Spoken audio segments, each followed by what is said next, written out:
Well, all right, you guys. Um, Good morning.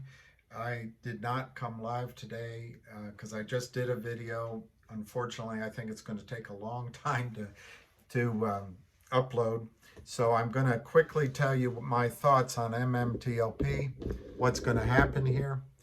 Um, uh, I haven't watched a lot of everybody else because I want to give you my own thoughts without clutter.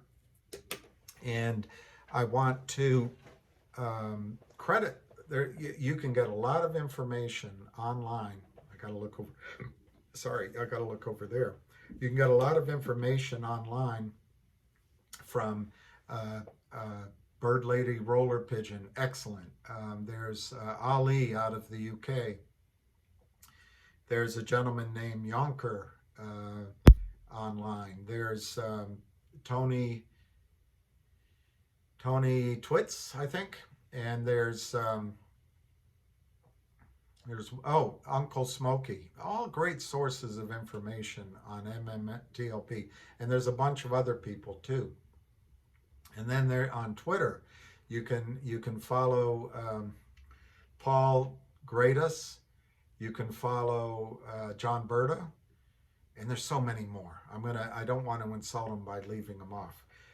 But here's what I'm going to tell you what I think is going to happen. And I just put this on the other video, and I'm going to, and you're not going to like it per se, but I'm going to put it here because I hope maybe John Berta or Greg McCabe watches me. Not because I don't want any credit or any, this isn't about me, but I just want this idea out there. And I'm not going to fill this. I'm going to use this whiteboard like Karl Rove or roller pigeons, but I'm not going to put a lot of stuff on the screen here. Okay, we all know that the shorts drove the stock down illegally to 290. I should write MMTLP down. They drove it down to 290 a share. And once they did that, FINRA halted trading. I think in a corrupt way, illegally, and obviously in collusion with the big brokerage houses. FINRA has on their board a person from Goldman Sachs. She's on the board of Goldman or on this board, but she direct link to Goldman Sachs. They have on their board one of the guys that's in my judgment, a criminal short seller. They have the head of their enforcement division spends her time going after people that are just trying to pass the exam. I'm not going to use her name because I didn't use anyone else's. But she ran compliance at Lake Mason. She should know better. They have another person who graduated UVA, graduated Georgetown, specifically in this area. They have the talent at FINRA to stop this, but they just choose not to. Anyway, 290 a share is what they want in your head.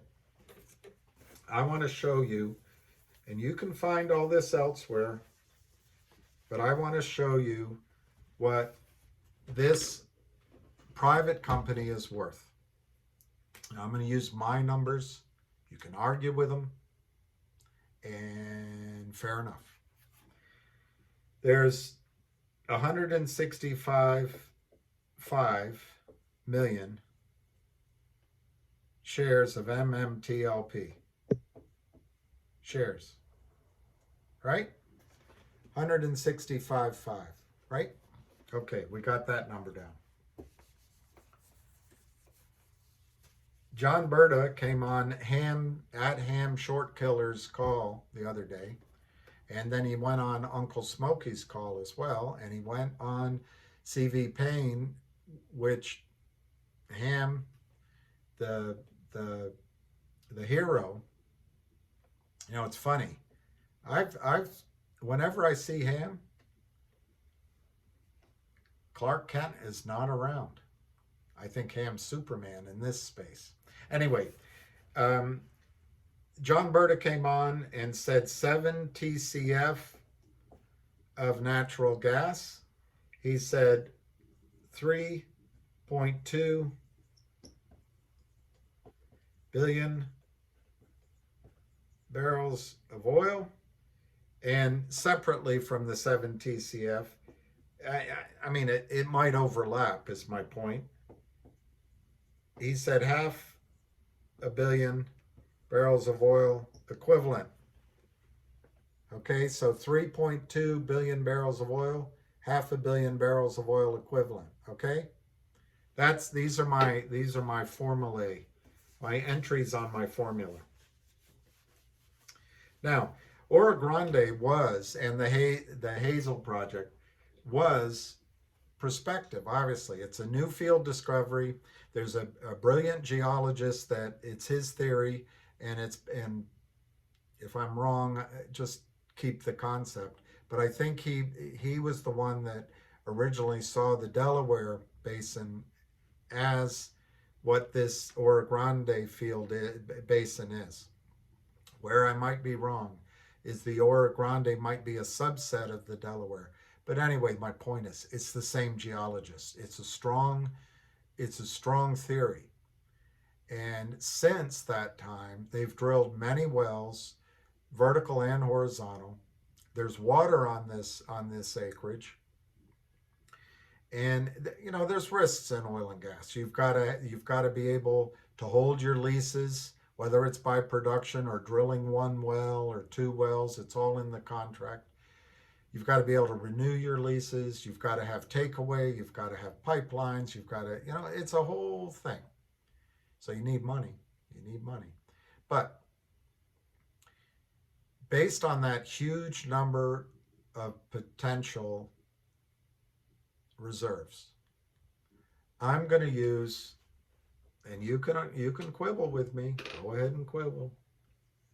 I'm going to use $5 a barrel for oil in the ground, and I'm going to assume the acquirer or JV partner is a company like Exxon. I know that's not the symbol anymore, but it's ExxonMobil now. But anyway, that shows how old I am. I'm going to assume it's a company like Exxon, and they'll give cash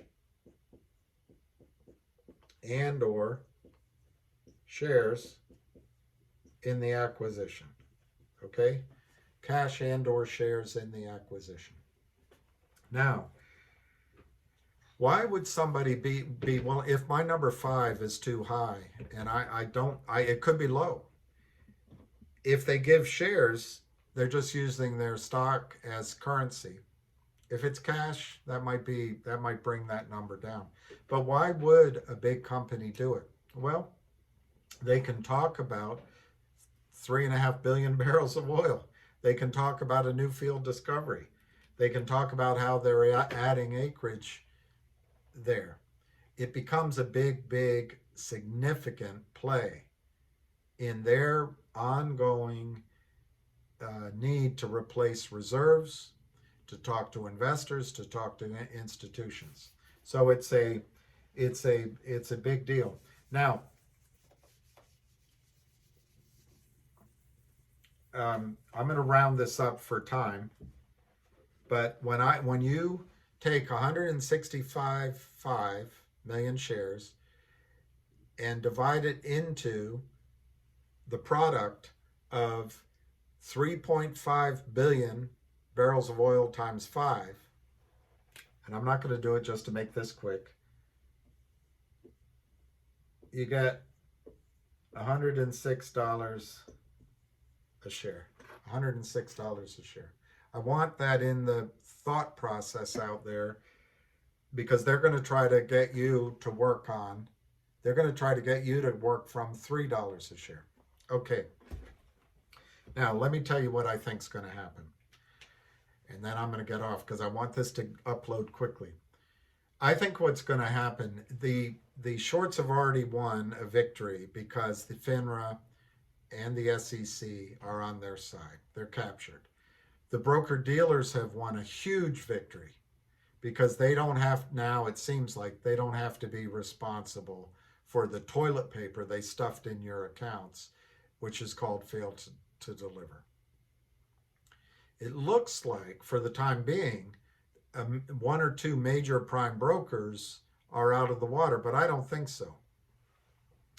And then the regulatories, they're just wimps. They're just wimps. They don't win or lose. They're just spineless. But they're doing the work for their masters, which are the big brokerage firms. Okay, what I think can happen now. They got past the threat of a short squeeze. They got past the delivery issue by pretending it doesn't exist. They're going to stuff, let me use the number again, they're going to stuff 3 times the number of bodies, let's speak it that way,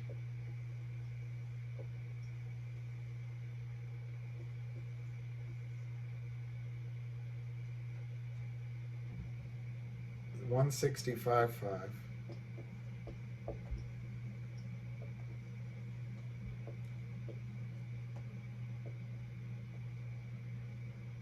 They're gonna,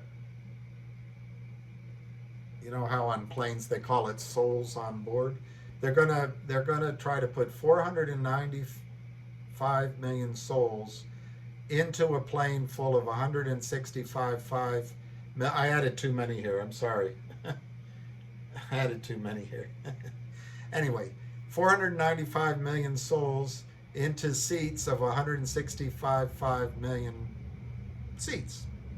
That's what they're going to try to do. And that's what they've pushed. Everybody's pushed that down the road. Okay, so here's your 3 choices, I think. The 3 choices is duke it out,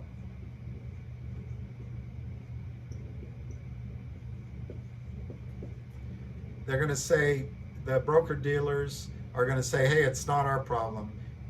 You all sort it. That's lawyers, that's money, that's time, that's publicity, and there's no winners. There's no winners. MMTLP will be maybe tied up in legal battles. The broker dealers are going to be front page news, and clients are going to be calling. The prime brokers, 1 or 2 might be tottering. The short sellers can't take their money out of their accounts, and they're going to be hounded. Of course, they're going to go on and kill other companies, but no one wins in this case. This becomes just nightmare city. I don't see that happening. Of course, I was wrong last time. So that's one. The second thing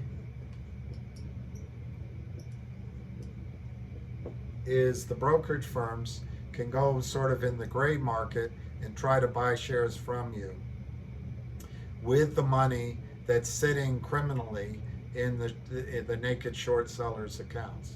They could go into the gray market. And that could go over the next 2 weeks, 3 weeks. Alternatively, under this solution, FINRA could give 2 days plus.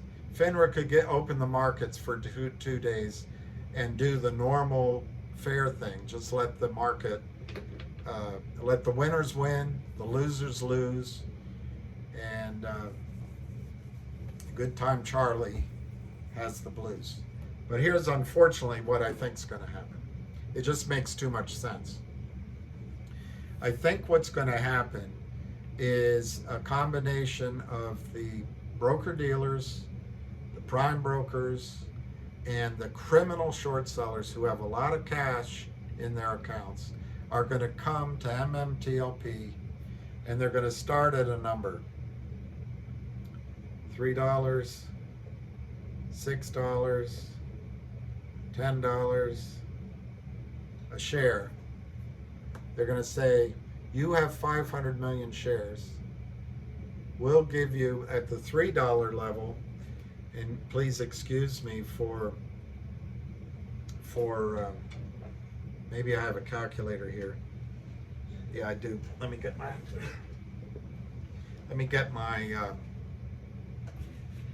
clicker, if it works. Connection lost. Anyway, at $3, I think it's 1.5 billion. I'm not able to get this to work. So anyway, if I'm wrong, I'm wrong. But at $3, I don't think anyone's going to accept that settlement. But hear what I'm saying. I think the shorts are going to come to the company and say, we will give you cash to issue enough shares to cover our fails to deliver. So the shorts are going to be rewarded for their crime. If they do, and this isn't working. So I just hope I'm doing the arithmetic correctly. But you can figure it out. You guys are so much more genius than I am. But if they do it at my $100 number, it's about, I'm going to call it $55 billion. The original valuation that I calculated for the original shareholders was about 18 billion. At $100, 18 billion. But if you multiply 18 times 3, well, you figure it out. It's 55, 60 billion dollars. Well, are they gonna pay that much? I think the insiders are gonna say, you damn well better. That's cheaper than if the stock went to 500 in a squeeze, or 1,000 or 10,000. Okay, I want to make this short so it uploads quickly. I'm gonna use the 500. The 55 billion, which I think works out to $100 a share for 500 million shares. Okay.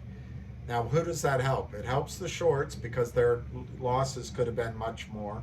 It helps the broker-dealers and the prime brokers because their losses could have been infinite. It really helps MMTLP because successful companies inhale capital, and it gives them a huge billions and billions of dollars to work with. Who doesn't it help? It doesn't really help you. Why? Because FINRA promised you 1 share of MMTLP for 1 share, I said it backwards, for 1 share of New Bridge Holdings. So 1 share went into 1 share of Next Bridge Holdings. Well, guess what? That 1 share of Next Bridge Holdings was to be divided into 165 million shares. Now it's divided into 500 million shares. So it's dilution. So I'm gonna end this really quickly. So what I'm proposing that Greg McCabe takes and John Burdick takes is 100 times 3. That takes care of the dilution, plus legal bills. I think they should make the short sellers pay $400 a share, and it's going to hurt the short sellers. It might put some of them out of business. It might rock. I'll leave this up here so it's in your head. It might rock a prime broker or two. But what does 400 do? You can take out legal, and this is what I'm proposing. And this is, Greg McCabe's going to go like, what are you talking about, boy? And John Bird is going to think I'm crazy. All right, let's take out legal. We don't know how much that is. I think they should distribute half of this number to the shareholders, or a third. But if they distributed half to all the shareholders, 500 million, 200, that'd make everyone happy. And the company would still have $200 a share to spend on developing. So that's what I'm proposing. They ask for $400 a share in any settlement. Of course, the other side's going to squawk, that's too much, we're going to go bankrupt. All right, open up the trading. All right, we'll go legal on you when we'll spend years. Unknown. All right, we'll go to discovery. You want to go to prison? We'll go to discovery. So I'm suggesting that even though I started with a valuation of $100 a share, that was based on 165 million, multiply it by 3, that would be $300 a share. But you got to build in legal and all the other costs. So I'm saying start with 4. Also, maybe go to 500, but it gives you a little bit of room to make a distribution, right? Maybe the distribution's $100 a share or 50, but I'm saying maybe go as high as 200 or 150. Maybe this should be 500 a share. But I'm saying make it hurt. Make the short sellers and the criminals feel the pain so they never do this again. And hopefully when they bring down a prime broker, some of these guys go into prison, you know? So that's my proposal, and I think that's what's going to happen. And if I raised my voice, I apologize, and I hope this goes up right away. If anyone's watching it that takes that solution or proposal seriously, it's yours. You know, it's not mine. All right. Cheers.